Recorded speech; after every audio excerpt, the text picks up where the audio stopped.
Hey guys, welcome back to Frankie's Forest. I hope you guys are all having an amazing day. And if your day isn't going so well, I hope that this video makes it better and seeing this little tree makes it better.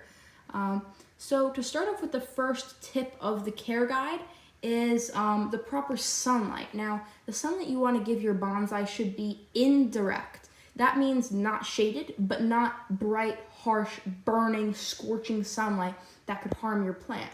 And back to shady, you don't want it to be so shady that your bonsai doesn't get to photosynthesize. It doesn't get to use that energy, use that sunlight to make energy, to produce more roots, more leaves, and whatnot. So you want to make sure that it has a good amount of sunlight, but not so much that it's actually harming the plant more than doing good.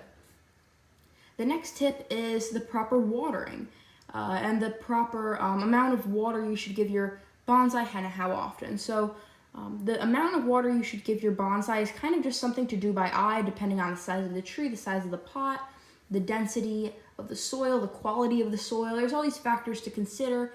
I'm not going to go too in depth on them though. So I'll just say like a general statement. You should always make sure that your bonsai's soil is moist. Now you might think what I have on top of my bonsai, the pot here, this is sphagnum moss and wood chips, orchid bark it's commonly referred to. And this is just to keep in some of this moisture. This way I don't have to always be watering it. This is definitely a great thing to put because it holds in a lot of moisture, keeps it in the soil, which also, provides more nutrients and room to grow for the bonsai itself. Now, when it comes to fertilizing, you don't want to fertilize it too often. It doesn't really require fertilizing as often as you might think for a small tree.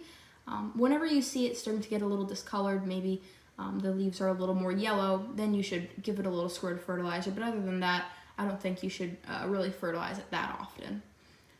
So those are a couple of tips that I think would be helpful when knowing how to care for a bonsai. And I hope you enjoyed this video. If you did, please remember to share it with any friends or family or anyone else who you think will also find this video helpful.